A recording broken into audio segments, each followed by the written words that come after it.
Okay. All right, so good evening and welcome to our weekly tutorial. And today we'll be looking at this very, very important topic, endocrine emergencies. All right. And we're going to be looking at both in the ED and in ICU. Okay.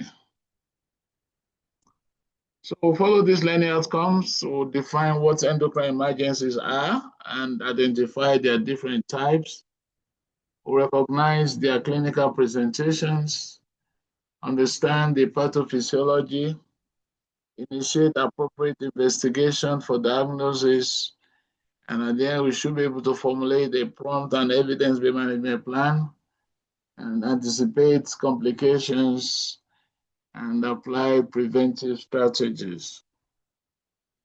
Okay, so this is the outline. We'll look at the introduction. We're going to focus on adrenal emergencies, thyroid emergencies, parathyroid, pituitary emergencies, and pancreatic emergencies. Okay, so let's do some case-based MCQ. Are you ready?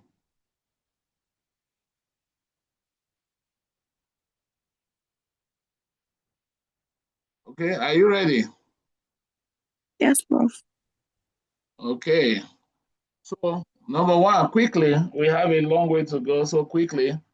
I was thinking of not even answering this, but let's just do it.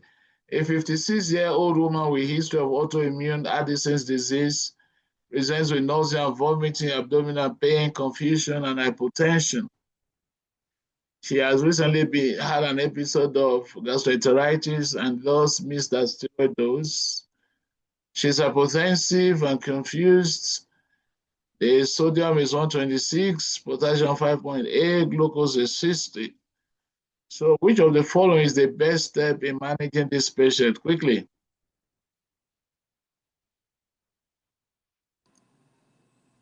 C. Okay, correct. Do we agree on that?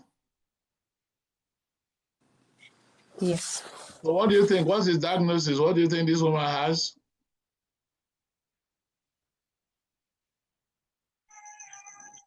Additional crisis, Prof. Yeah, all right, correct. So a 35-year-old woman with Graves' disease presents with agitation, tremors, and profuse sweating, and his fever is 39.5. She was recently diagnosed with pneumonia, heart rate 148, BP 159, 150/90. She is anxious and tremorous. Lab shows suppressed thyroid-stimulating hormone, elevated free thyrotoxin. Which of the following is the most appropriate initial treatment?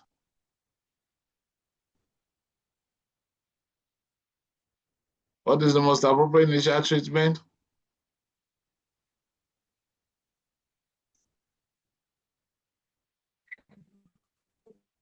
B. A. We have a confusion now, A or B? So what is the diagnosis? Before, what's the diagnosis? What's the most likely diagnosis? It's a thyroid storm. Thyroid storm. Thyroid storm. So will you still give A? Will you still give No. T4? No, sir. So what will be your initial diagnosis? Why are you giving propranolol? Because of the tachycardia there, sir. And To stop production of to stop conversion of T3 to T4. Okay, fine, but we're first of all blocking adrenergic response, okay? And Yes. that's why you give propranolol, all right? Okay. Paula, do you understand that? Yes, sir. You're blocking adrenergic response. Okay, number 3.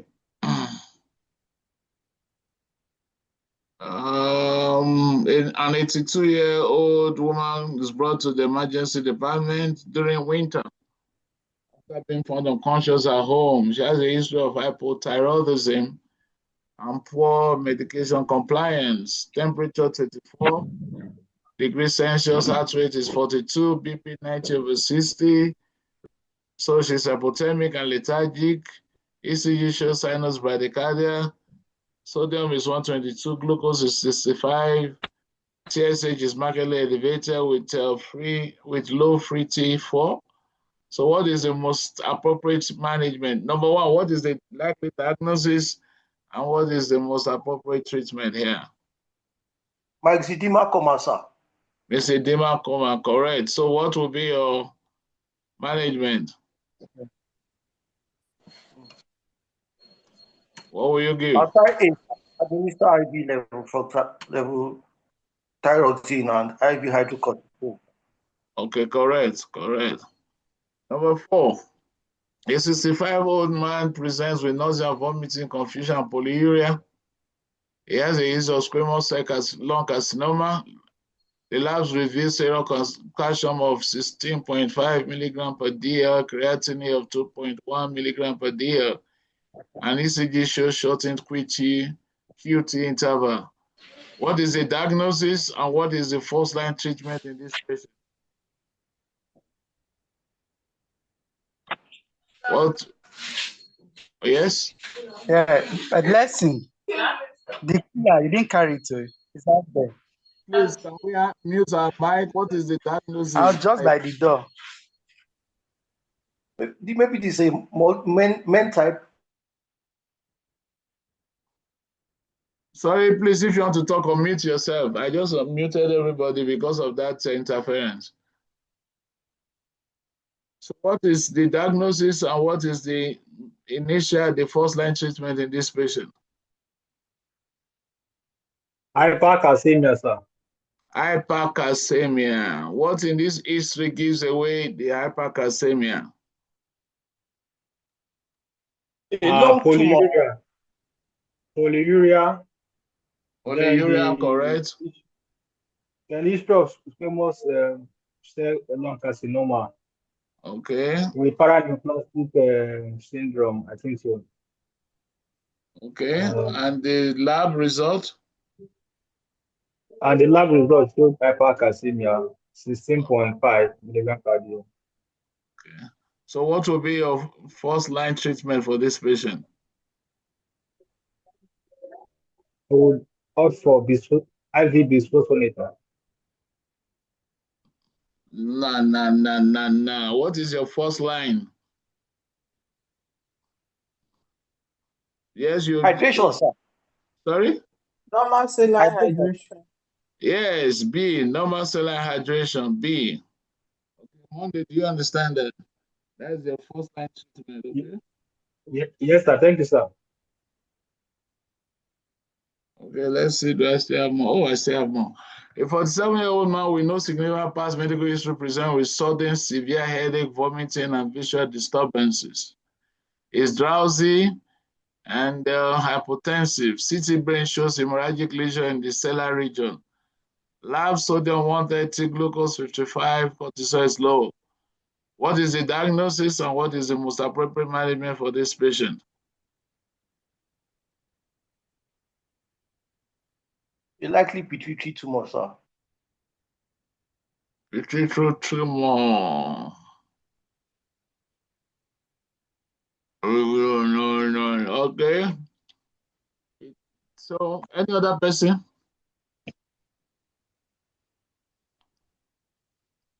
Sudden severe headache. Sorry? Subarachnoid hemorrhage. No.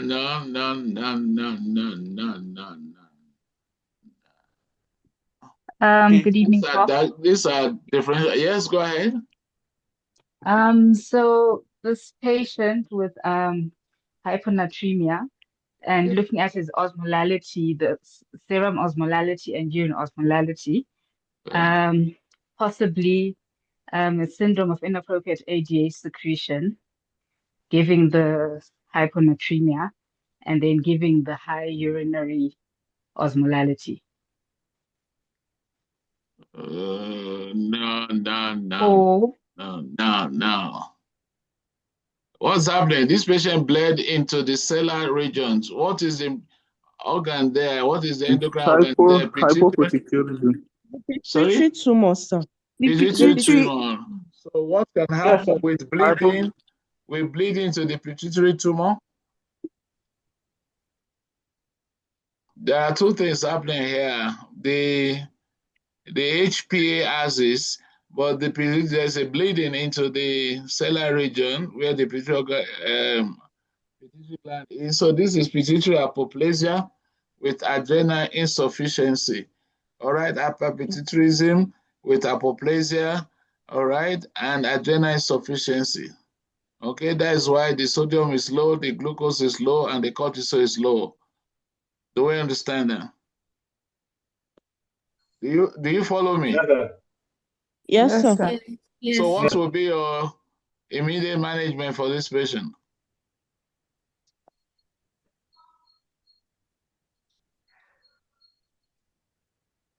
IV dextrose, wait for MRI, immediate neurosurgical decompression, high dose IV hydrocortisone, High dose hydrocortisone. Correct, high dose IV cortisone, correct. All right, the 74-year-old man is hospitalized for pneumonia on day 3, becomes drowsy, lapsule, severe hyponatremia, serum osmolality is low, urine osmolality is high, and urine sodium is also high. Is euvolemic on exam? What is the diagnosis, and what is the most appropriate initial treatment? Anyone?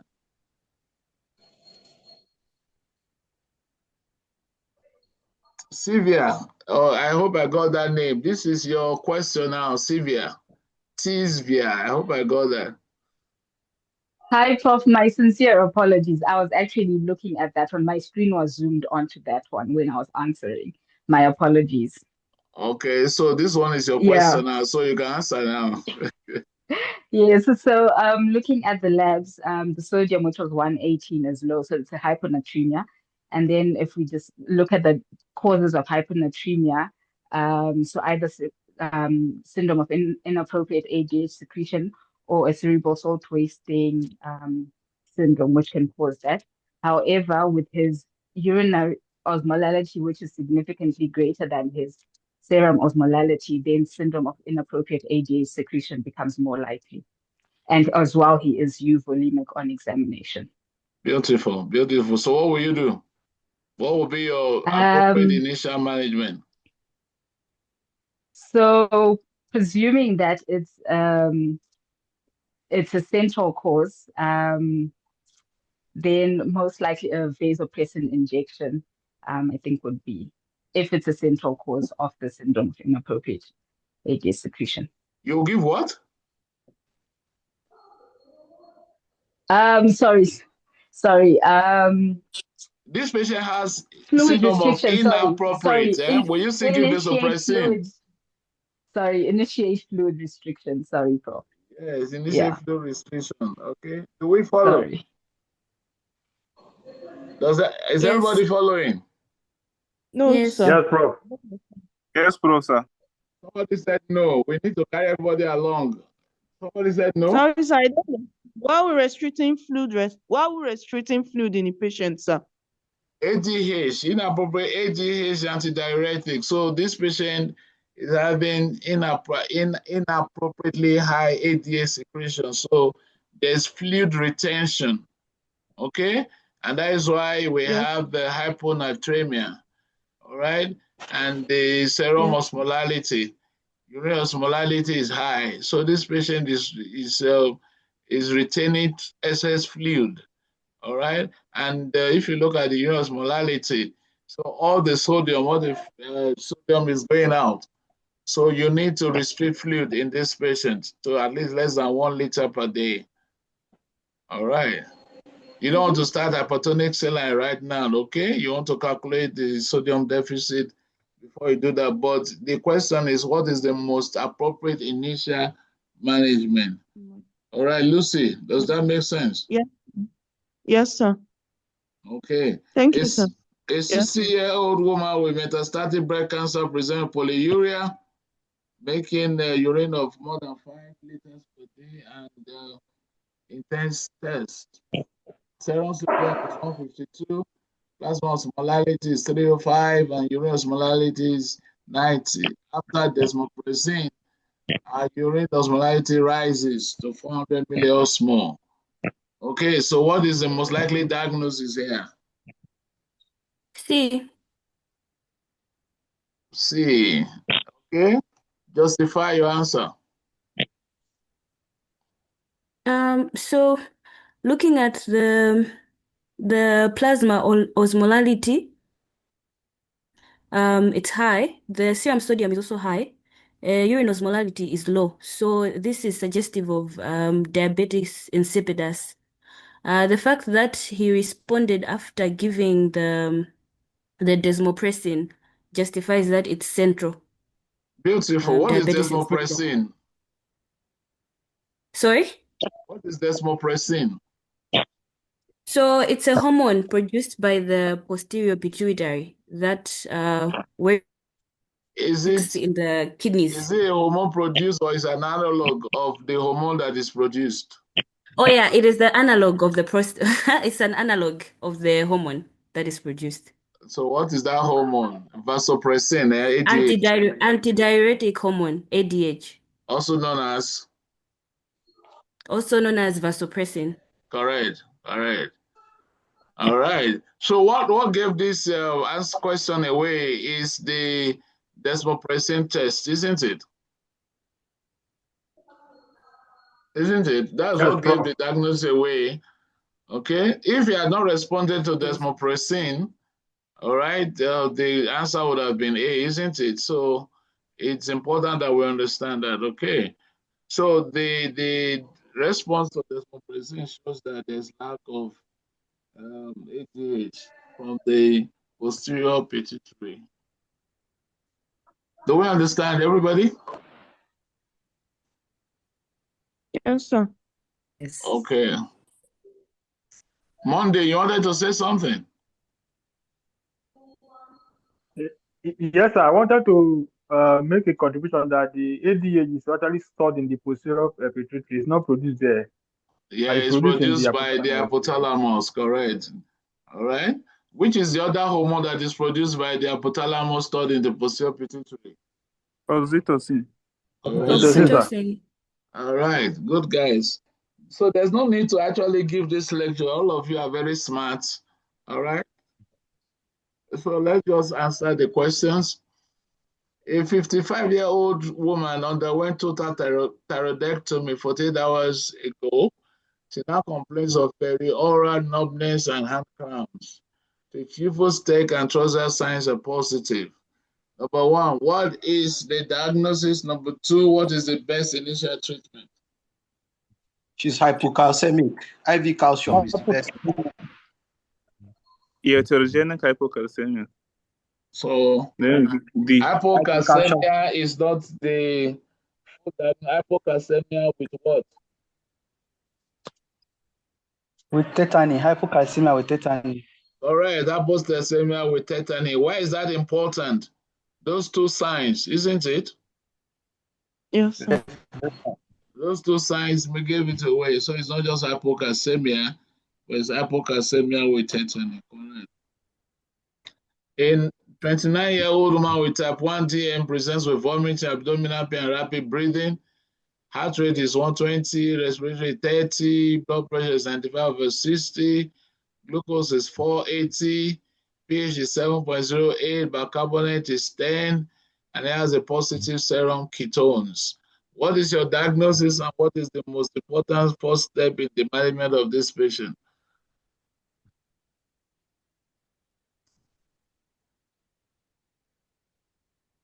Guys, let's go. We spend almost 20 You have a minutes. diabetic ketoacidosis. Diabetic ketoacidosis. IV resuscitation. IV fluid resuscitation. Correct. IV fluid resuscitation. This is DKA. Okay. What in this history gave the diagnosis away? Type 1 DM. Type 1 DM, number one. And the age 21 years old.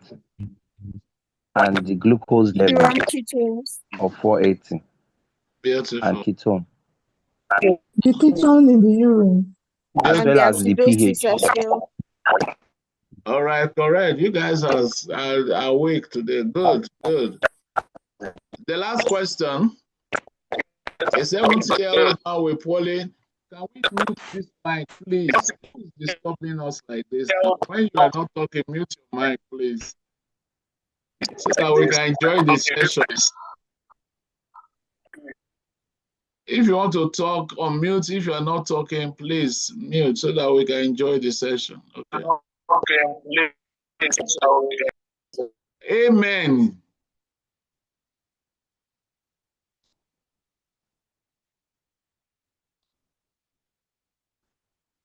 A 70-year-old man with poorly controlled type 2 diabetes is brought in confused and severely dehydrated. Labs, glucose 920, sodium 155, osmolality 340, pH 7.38, no ketones. Okay, what best distinguishes this from DKA? C. Did you say B? No, C, sir. C. Ketone production. Severe hyperglycemia. Is the presence of dehydration. A. Severe hyperglycemia. Hyperglycemia. It should be C. All right. What best? The question is, what best distinguishes HHS from DKA? All these things you are mentioning are different differences. We're looking at what is the best thing that. Oh, sorry. Ketone production. Is the ketone indicator of the ketones? No, that will be no. Can we gather together? Is that Teresa? I can see Teresa or Sonwo. I think I know you. What is the answer? What is the answer? I'm calling you out. C, sir. I said C, sir. Oh, C. Correct. Yeah, I agree that in the HHS, the glycemia is high, very high. I agree with you. All right. But know that ketones, all right, used to known as HONC. I hope you know that hyperosmolar non-ketotic coma. That's what it is. So the non-ketosis is the most or the best distinguishing feature. All right, so let's go on. Today, let's look at adrenal gland.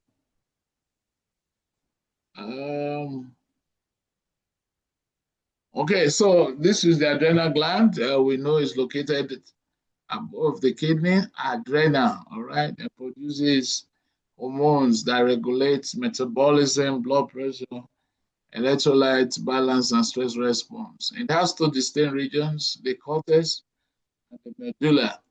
All right, the cortex produces the steroid hormones, that is the aldosterone, cortisol, and androgens, while the medulla produces catecholamines, the norepinephrine and epinephrine.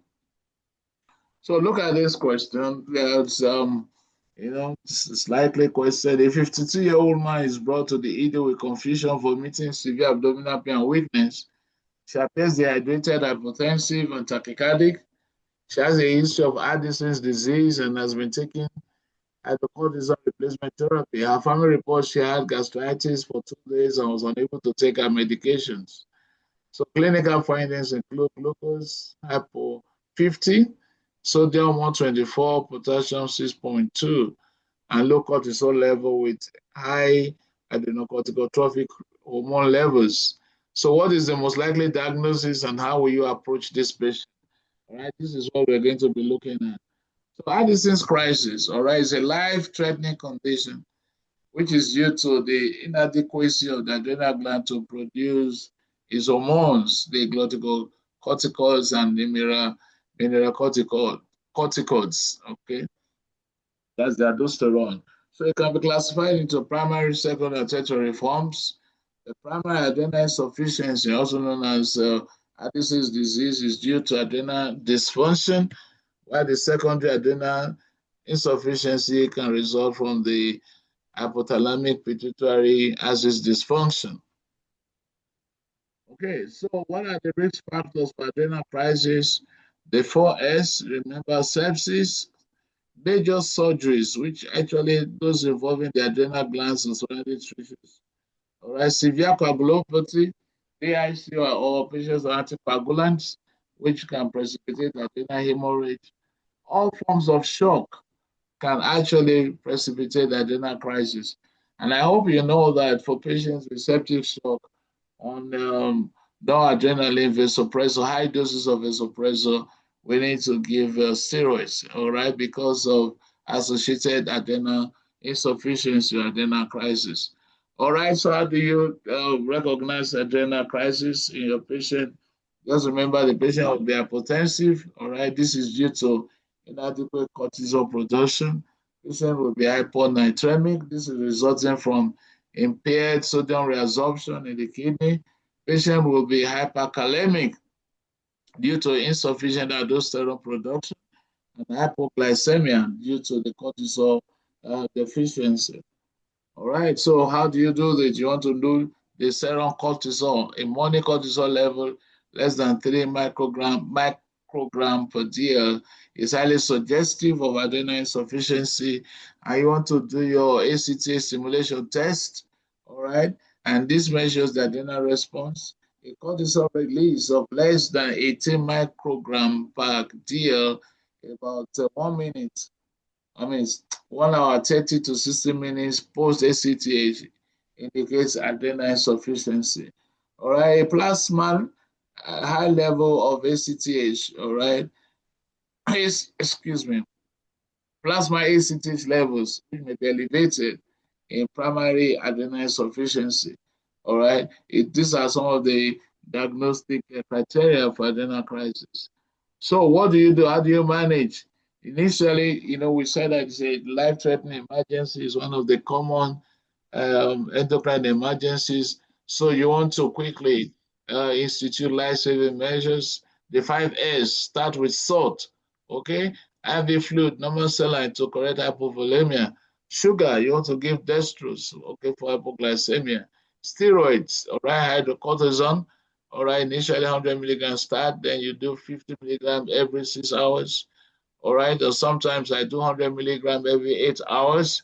Then you want to support any underlying, you want to treat any underlying infection. Like we remember, we said there are 4S that can precipitate adrenal crisis.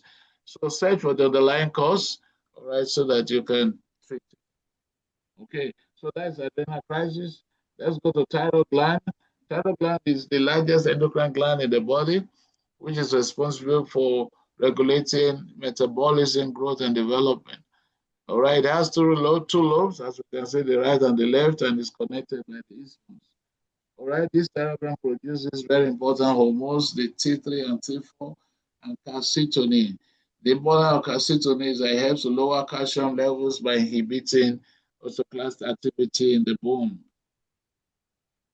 So there are different disorders of the thyroid. It can be hypothyroidic, thyroidism, hyperthyroidism. Okay, so look at this case scenario. A 35-year-old woman is brought to the ED by her family due to confusion, restlessness, and fever. She has a history of untreated Graves' disease and recently underwent a tooth extraction 2 days prior. Since then, she has had worsening palpitations, profuse sweating, vomiting, and shortness of breath. She's febrile with 39.8. High fever, heart rate is 155, which is irregularly irregular. Blood pressure is high. Respiratory rate is 30. And lab results shows that the thyroid stimulating hormone is low, but the free T4 is very high. All right, has my elevated ASAT and ALAT, and the WBC shows evidence of infection. Blood glucose is high, and the Bochwatowski point is 80. All right. What is the most likely diagnosis and how will you manage this case?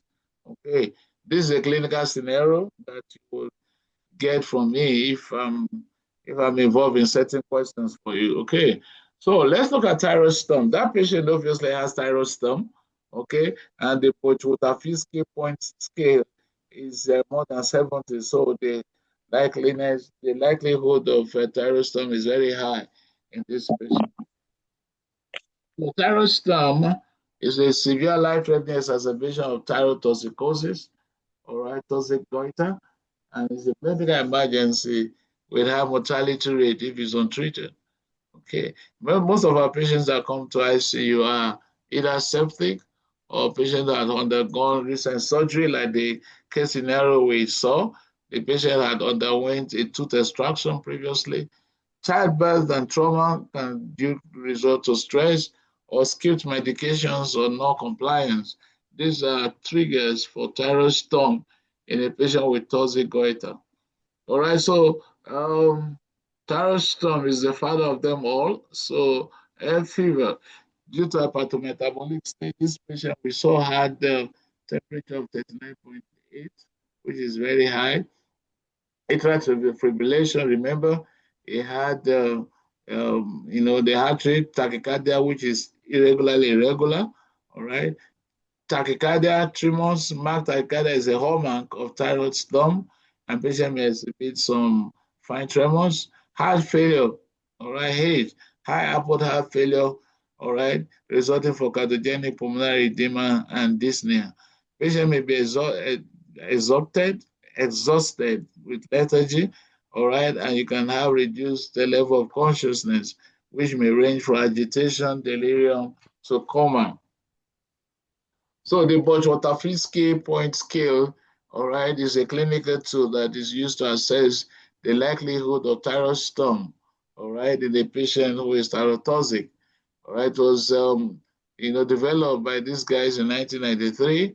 All right, it helps to differentiate severe thyroid toxicosis from true thyroid storm. All right, facilitating prompt diagnosis and management. All right, these are the criteria: temperature, cardiovascular dysfunction. So you have temperature, you have tachycardia, you have heart failure. All right, atrial fibrillation, whether it's present or not. All right, any GI manifestation, central nervous system disturbance, and precipitant history. All right, is there any history maybe suggestive of triggers like sepsis or surgery or whatever it is? So if you have a score greater than 45, all right, it's thyroid storm, greater or equal to 35, and between 25 and 44 is impending storm, and if your BWPS scale is less than 25, you can rule out thyroid storm. So investigations, because you have high T43, the thyroid stimulation will be low. Your complete blood count may show high WBC, and you can have high or deranged liver function test, and ECG may show atrial fibrillation. So how do you manage thyroid storm? Stepwise treatment. Okay, the first thing, look at the 5 P's. Propranolol to control adrenergic symptoms and also to reduce conversion of T4 to 3. Okay, propyltyrosine also, you can give up to 600 to 1,000 milligram loading dose per hour. Then you give 200 to 300 milligram every 6 hours. What it does is that it blocks thyroid hormone synthesis and the conversion of T4 to T3. Prednisolone, potassium iodide. This must be given after you've given your PTU. Okay, it blocks thyroid hormone release.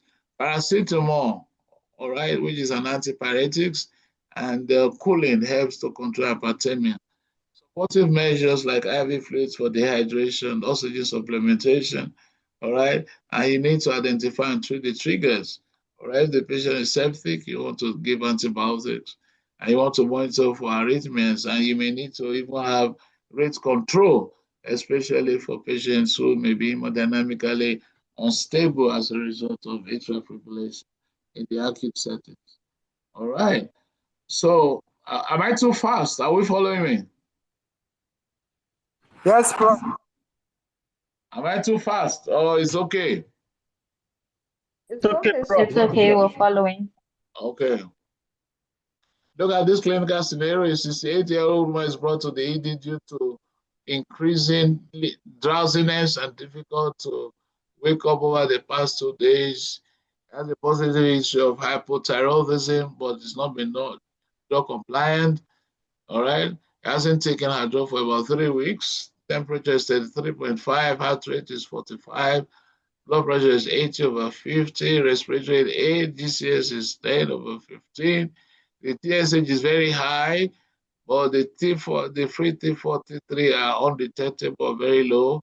Is hyponatremic with sodium 124 and hypoglycemic with 55 milligram of DL glucose. So what is the most likely diagnosis and how we have managed this patient? Okay, so let's dive into it.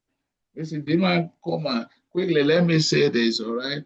You know how I remember this is that it's not true edema, so that's why it's called miss. Okay, it's a misdiagnosed edema. All right, so there's no edema there. It's just due to accumulation of plasma proteins under the skin. So this edema coma is a severe hypothyroidism which presents with automated status and hypothermia. The triggers cold exposure, patient who are on sedatives, infection, MI, and trauma in the hypothyroidic patient. Okay, the 5H is hypothermic due to decreased metabolic state. Don't forget your thyroid hormones helps with metabolism. So when the patient is hypothyroidic, you will have decreased metabolic or metabolism. All right, so hypothermia. All right, it be hypotensive due to reduced cardiac output. All right, hypoventilating with bradycardia apnea. That patient we saw had a respiratory rate of 8 cycles per minute. Patient may be hyponatremic due to water retention, all right, and impaired secretion of ADH. Okay. Hypoglycemic from decreased gluconeogenesis and reduced insulin clearance. Others are automated status bradycardia, not pitching edema. This is important, okay? The edema is not pitching. So how do you manage? You investigate. You see that your thyroid stimulator is high, all right, while the free T4 is low. Patient is hyponatremic, hypoglycemic, hypoxic because of bradyapnea, all right, and reduced respiratory drive. So you want to give your T4 hormones 200 to 400, all right, loading. Then hydrocortisone, okay, because of reduced steroid. You want to warm this patient, passive warming, gradual warming. You don't want to give active warming. Ventilative support as it may be required, and you correct your electrolyte imbalance. Okay. Now, parathyroid hormones, parathyroid gland. All right, the parathyroid are small, but they regulate calcium and phosphate homeostasis through the secretions of its parathyroid hormone. And what does it do? It increases calcium and decreases serum phosphate by stimulating autoclastic activity in the bone, releasing calcium and phosphate. All right, it increases calcium reabsorption in the kidneys, especially in the distal tubules, and enhances phosphate excretion. All right, it also helps with increasing calcium and phosphate absorption in the cell. And the parathyroid glands are just the ones you're seeing on the screen. Okay, so there are a lot of disorders of the parathyroid gland, hyperparathyroidism, hypoparathyroidism, okay, and we're going to see some of these things. So hyperglycemic crisis.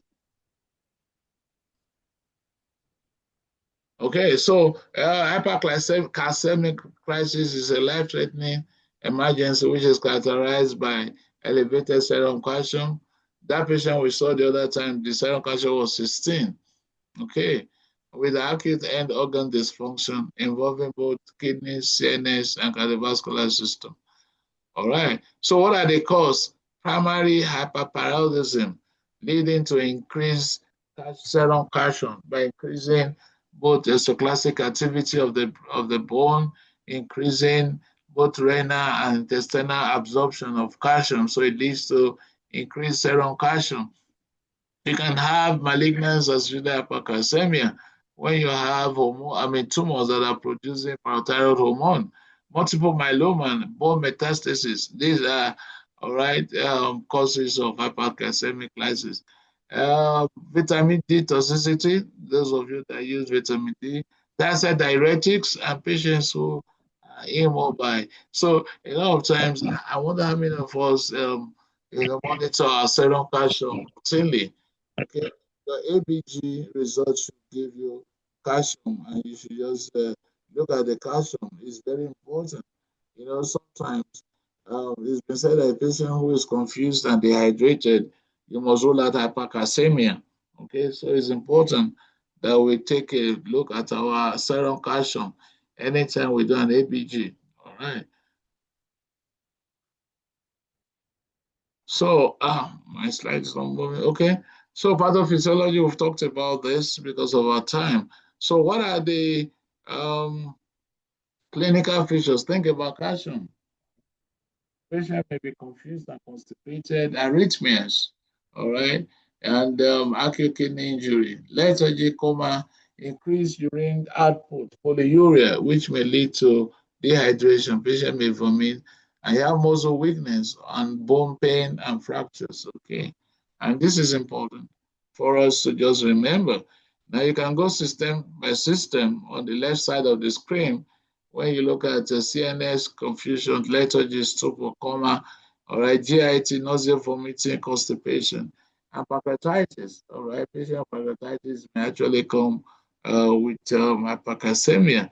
Polyuria, dehydration, we talked about this, nephrocalcinosis, shortened QI, QT interval, all right, arrhythmias, hypertension.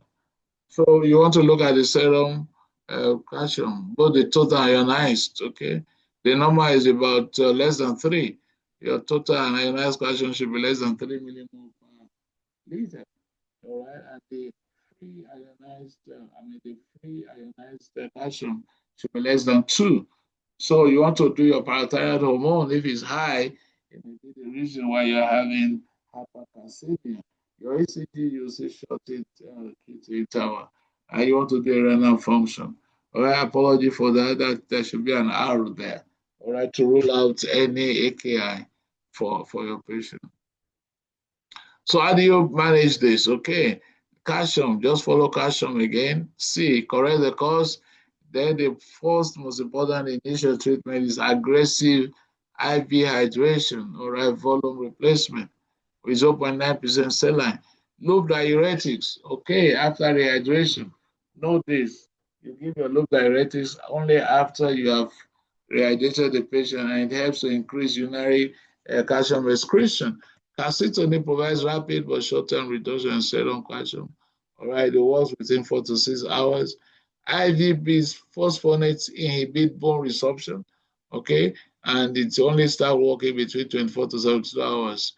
You can dialyze this patient, utilize dialysis, especially in refractory and severe cases, all right, especially with patient with renal failure or very high calcium levels. Monitor calcium levels and all that. So these are the way to manage hypercalcemic crisis. Know that the definitive treatment, especially in patients with primary hyperparathyroidism, thyroidism, is to remove the parathyroid gland, okay? Treat underlying malignancy if it's cancer related. Most of our patients, you know, some of the patients I've seen in ICU, they actually have, you know, cancer or malignant patient. Sometimes even after the tumor has been removed, they come down with hypercalcemia, all right? Avoid thiazide. Thiazide can actually increase, you know, serum calcium by enhancing calcium reabsorption. All right, you want to avoid thiazide and calcium or vitamin D supplement. I know that many of our patients in ICU are vitamin D depletes. Sometimes I try to give some supplement of vitamin D, but for patients with hypercalcemia, you want to avoid that. Okay. Always consider hypercalcemia in patient with confusion. I mentioned this. Patient with confusion and dehydrated. Volume resuscitation is the first and most important step. Okay. Biphosphonates are mainstay therapy for sustained calcium control, but remember that it has late onset. Start working about 48 to 72 hours after you've started it. Rapid correction is needed to prevent renal and CNS complications. Okay, so hypocalcemia or tetany is a medical emergency because it can cause laryngospasm and you can have airway obstruction and seizures. All right, so when the total serum calcium is less than 2 or ionized is less than 1, all right, tetany is a clinical manifestation of neuromuscular excitability, okay, causes post-thyroidectomy, hypoparathyroidism, renal failure in patients with vitamin D deficiency.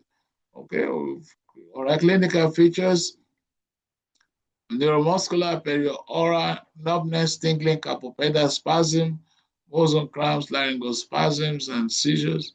You can have prolonged QT interval with arrhythmias. All right. Although these signs are not very sensitive, all right, but facial twitch on tapping, or you have carpal spasm when you inflate your BP curve, or these are signs that can give a clue to hypocalcemia with tetany. So serum calcium, magnesium, phosphate need to be monitored, and you give your IV calcium gluconate 10% treat cause, and if potassium is low, give potassium. All right, so emergency management calcium, we've talked about this, treat underlying cause. Sorry, I'm running now because with time. Pituitary gland, also known as hypophysis, we know is the master, that's the pituitary gland, yeah. It's the master gland. It controls many other endocrine glands and function. And don't forget that it also, all right, follows stimulation from the hypothalamus. Okay, so the pituitary gland is running into anterior pituitary and posterior pituitary, all right? And like, was it Monday that said it, all right? The hormones in the pituitary gland are actually not secreted by the pituitary gland, they're secreted by the hypothalamus and stored, all right, and released in the posterior pituitary. And most of the endocrine emergencies in one pituitary gland, all right, as a result of ADH abnormalities, either inappropriate or inadequate ADH secretion.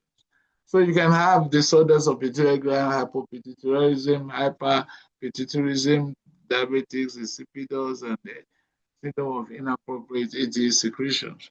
So pituitary hypoplasia, many of us we come across this patient, especially in obstetric hemorrhage where you have Sheherman syndrome. So it's important for us to just remember this. So pituitary hypoplasia is a sudden hemorrhage infarction of the pituitary gland, especially in patients with pre-existing pituitary adenoma.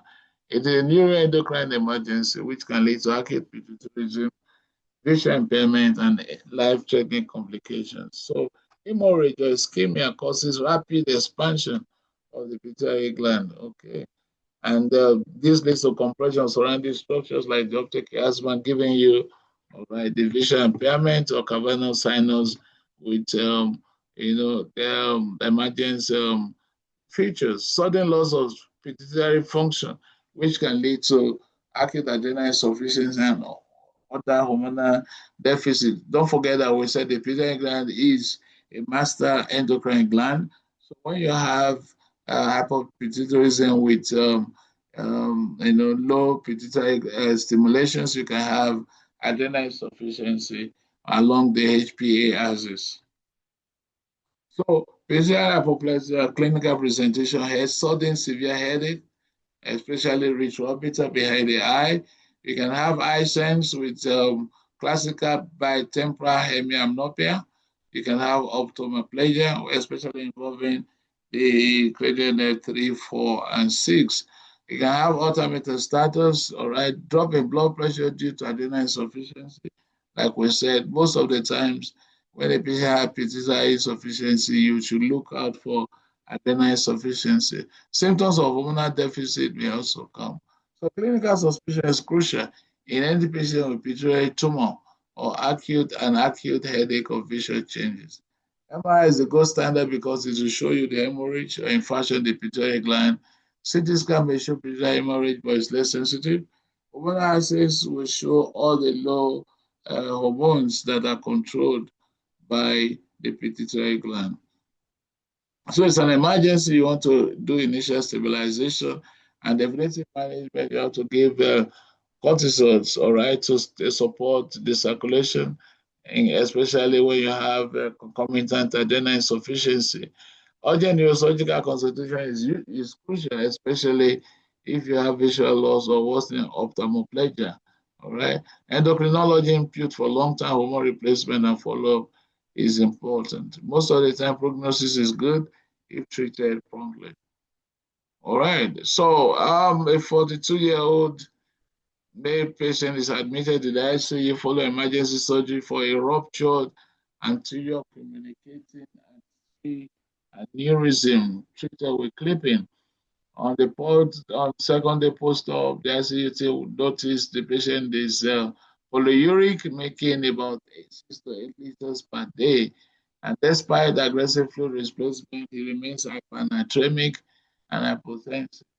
The patient is sedated on mechanical ventilation. Urine output is persistently more than 300 ml per hour.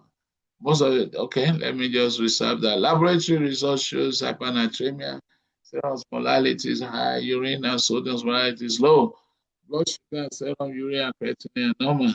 So what is the most likely diagnosis here? And how will you manage this patient? Okay, so we have a DI in our hands, which is characterized by the inability to concentrate urine, leading to polyuria and polydipsia, and this is due to impaired ADH function. Well, how I remember DI and the syndrome of inappropriate ADH secretion is DI is syndrome for me is syndrome of inadequate ADH secretion. Why? Syndrome of inappropriate ADH secretion is excessive ADH secretion. So here, the vasopressin, ADH secreted by the posterior pituitary usually acts on the vasopressin 2 receptor in the renal collecting tubules, which promote insertion of your aquaporin 2 water channels, which leads to reabsorption of free water back into the circulation, all right, leading to concentrated urine. However, in central or neurogenic DI, there's a deficient secretion of this ADH, which is all right, and therefore the collecting do not respond or do not receive ADH signal. No aquaporin insertion and water is not absorbed, so we have free water loss. In nephrogenic DI, the kidneys are resistant. There's adequate or normal secretion of your vasopressin.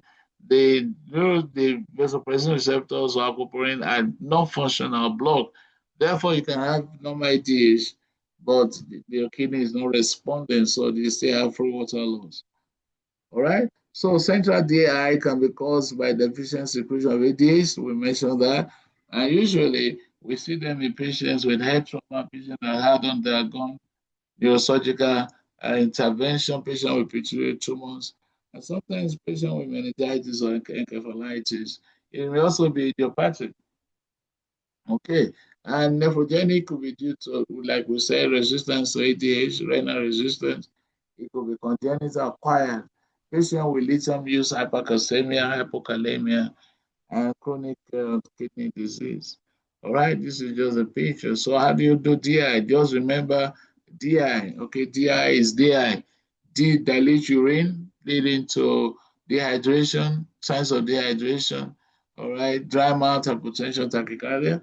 Increase urinary output, polyuria, all right, more than 3 liters per day. And for patients who are not in ICU, they wake up very many times at night to pee, intense thirst, and increase serum sodium. I like this. So when you're thinking about DI, think about DI. The urine is diluted, the patient is dehydrated, there's increased urine output, increased thirst. All right, investigations, you'll see hypernatremia because you are losing a lot of fluid. So don't forget that serum sodium is water dependent. All right, so when you have water depletion, your serum sodium will go up. Urine osmolality will be low because you have so much fluid in the urine, and you do water depletion or deposition challenge test. It helps to differentiate between central and nephrogenic DI. Okay, in central DI, you want to give your DDAVP, your desmopressin, which is an analog of your vasopressin. Okay, treat underlying cause, tumors and trauma, maintain fluid balance, and monitor sodium levels. All right, nephrogenic, you want to look at the underlying cause and thiazide paradoxically reduce urine output. Okay, NSAID also help to reduce prostaglandin-mediated inhibition of ADH. For nephrogenic, you want to institute low salt and low protein diet. Okay, let's leave the scenario. SIADH is characterized by excessive release or excessive action of vasopressin. All right, and the ADH normally, like we said, acts on this, but in SIADH, ADH secretion is not suppressed by hyposmolality. So this leads to free water retention, dilutional hyponatremia, and low serum osmolality. All right, the causes are SAIDH, okay, small cell lung carcinoma, which secrete vasopressin. You can have stress, all right, stress, e.g., from pain, severe illness, any surgery on the CNS, and subarachnoid hemorrhage. These are common causes of syndrome of inappropriate secretion. Infection of the CNS, acute psychosis, Addison's disease, drugs such as antidepressants. We commonly use antidepressants in our ICU. Head trauma, hemorrhage, hypothyroidism. Okay, most of the features are often, if it's mild, is asymptomatic, or you can have seizures, SIDs, all right, with coma or even death in severe cases. Patients with SIDs will have increased verticability, weakness, anorexic, delusional hyponatremia, which is the hallmark of SIADH.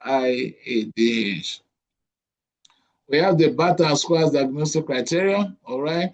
These are the clinical criteria to help us rule out other causes of hyponatremia. So when you have, hyponatremia with serum sodium less than 135, low plasma osmolality less than 275, and inappropriately concentrated urine, okay, it gives a diagnosis of SIDH away, okay? So know that SIDH is a diagnosis of exclusion. My time is up. Okay, treat the underlying clause. Remember what we said, fluid restriction is the first line, all right? And the hypotonic saline is usually reserved for severe symptomatic cases. All right, I give hypotonic saline when my serum sodium is less than 120. Okay, you can give your ADH receptor antagonist, your baptans or tobactam, especially in selected cases. Note that in correcting sodium, you want to correct it slowly because you want to avoid central contact myelinosis, also known as the osmotic demyelination syndrome, all right, which is characterized by non-inflammatory demyelination of the central part of the pons, typically resulting from the rapid correction of chronic hyponatremia. The pancreas, we know the pancreas and disorders of the pancreas, acute pancreatitis. Don't forget the etiology gets smashed, okay? And decay, we know decay, okay? The pathophysiology is decay develops due to insulin deficiency, and the body resorts to lipolysis for energy production, which release your free fatty acids. And these are metabolized and delivered to ketone bodies, mainly acetoacetate and beta hydroxybutyrate. The accumulation of these ketone bodies is what leads to metabolic acidosis. And with your hyperglycemia, the osmotic diuresis may lead to dehydration and electrolyte imbalance. Okay, so clinical presentation of DKA, dehydration for osmotic diuresis, ketosis, all right, which manifests as fruity red odor, and you have your cosmos breathing. Ultimate status, which may range from lethargy to coma, and abdominal pain. And our case scenario we saw earlier has associated abdominal pain. All right, so the evaluation is also decay, deranged blood glucose, okay, ketonemia and ketonuria, acidosis. Typically, the arterial pH is less than 7.3 with serum bicarbonate less than 18, and you have your, what's it called, anion balanced, all right? Okay, bicarbonate less than 18. Okay, and what is it? The anion gap less than 12, all right? The anion gap should be less than 12, okay? Abnormal electrolytes and renal function. So every DKA patient should have a VIP treatment. What do I mean by VIP treatment? The first thing is volume resuscitation, which is 0.9% normal saline. Give 1 liter in the first 30 minutes. This is very important, and that's why I brought it out here. 1 liter in the first 30 minutes, followed by 500 ml in the next 30 minutes. Then you do 500 ml per hour. Okay. Insulin therapy, all right, at 0.1 units per kg per hour, or you can give 6 units per hour. I prefer continuous infusion, especially in severe DKA. Potassium correction if it's less than 3.3, but make sure that if you have hypokalemia, you replace the potassium before you give insulin, because insulin will exacerbate your hypokalemia, driving potassium into the cell. Monitor every 2 to 4 hours. I rarely use bicarbonate unless if the pH is less than 7. Okay. DKA complications, drops in brain because of cerebral edema. And when you have cerebral edema in DKA, it has a high mortality rate. Patients with DKA can come down with hypokalemia. And when you have refractory hypokalemia, look at the magnesium, all right? A lot of times you may need to supplement magnesium in order for you to correct hypokalemia. Most of the time, some of these patients come out with LDS. Okay, aposmolar state and hypoglycemia. Let's end there. So thank you very much. I've rushed through. Any questions, any comments? I will quickly take that. Did you follow me or I lost you along the way?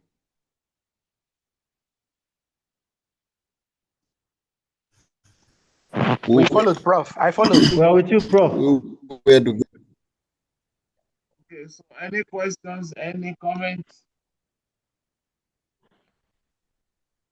My question is on the last question, the pre-test concerning the difference between the HHS and the type DKA. 1 diabetes. Yes.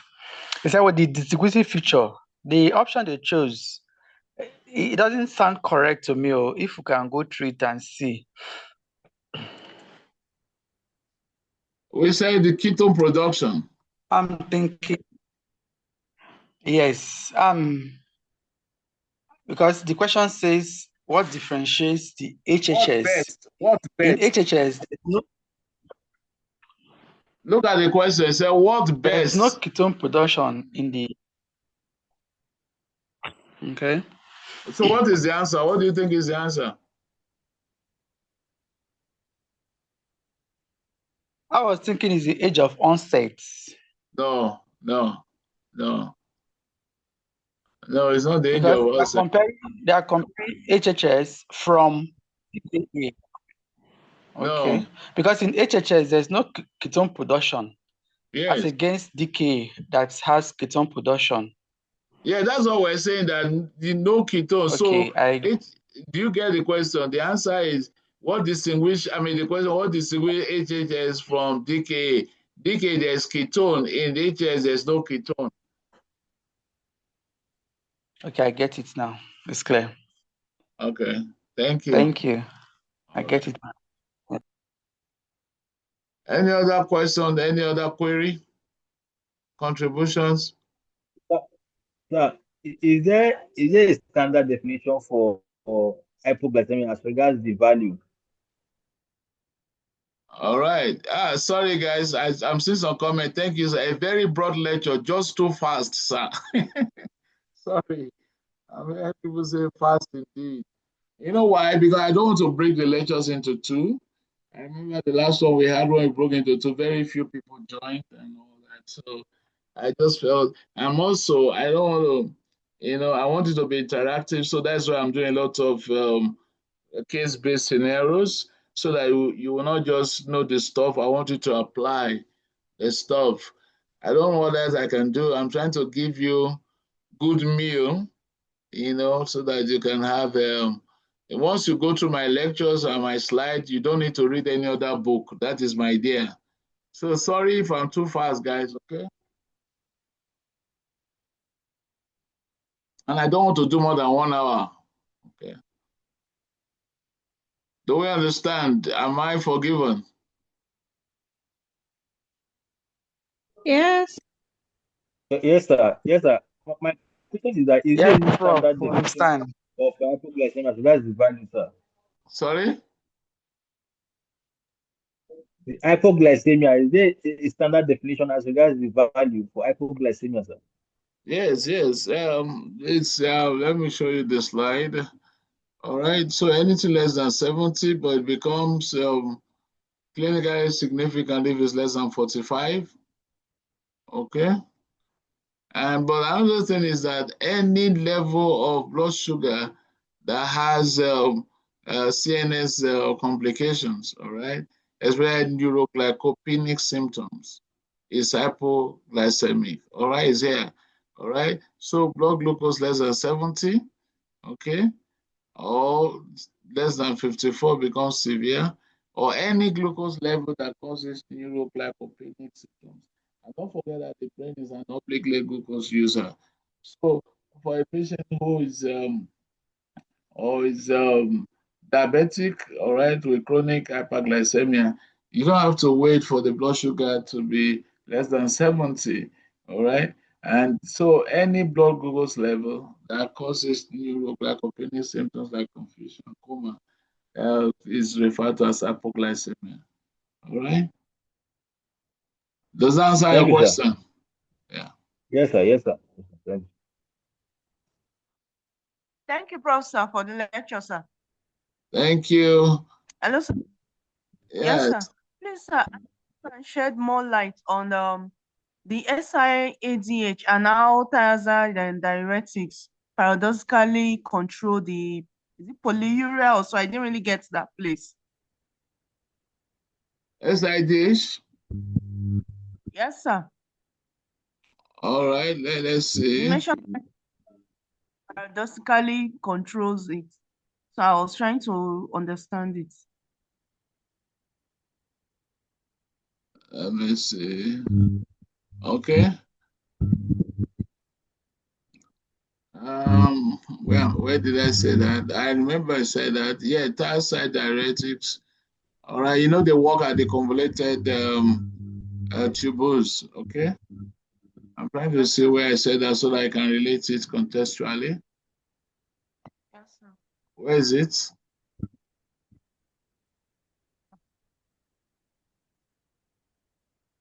Where you see Anna? I don't see Anna. Okay. Or this? I remember I mentioned it. Or it's DI. I think it's DI. It's DI, not SIDH. Yes. DI. Yeah, it's DI. Diabetes. All right, you know, in DI, like I said, is inadequate ADH. So you have polyuria. Okay, and don't forget that you know, we're saying that especially in central is ADH that is depleted in nephrogenic. The ADH is normal, but the kidney is not responding. So, but thiazide diuretics, all right, especially acting, most of the times when you use your loop is working on the loop of Hellings, but your thiazide is working more on the collecting tubules, right? So convoluted tubules. At that latter end of the nephrons, the thiazide seems to have a way of causing an opening of the aquaporins receptors, which can lead to reduced urine output, leading to more water reabsorption. So that is the principle. That's how it works. Okay, Lucy, does that help you? Yes, sir. Thank you, sir. All right.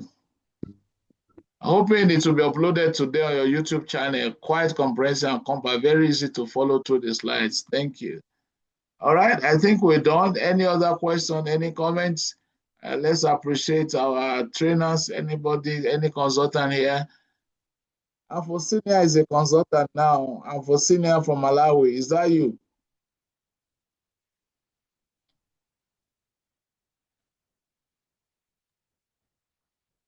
Okay, any consultant, we want to appreciate you. Thank you. Is our registrar around? Yes, Dr. Mashaba is here. How are you, ma'am? I'm here, fine, thank you. Thank you for the lecture. A bit fast there towards the end. A bit fast towards the end.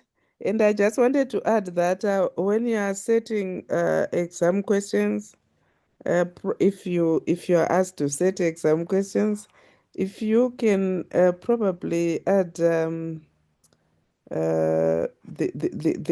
other units, like if it's in milligrams per deciliter, you Okay. could put in Add brackets. millimole per liter, yeah. Yes, exactly. Because different regions or different countries use different units. Okay. Yeah. Thank you. Thank you very much, man. Thank you. Well noted. My apologies again for being very fast. I don't want to exceed the 1 hour mark. And please, colleagues, let's come early. If we can start exactly the hour, we can at least save that 5 minutes to do one or two things. Okay. Any other consultant, any other person around? Let's just thank you so much. And for Sina, are you the one that I know? Yeah, consultant, you should say something. Okay, maybe she's not here. Oh, yes. By last year, Anfosina was a trainee, but today she's a trainer.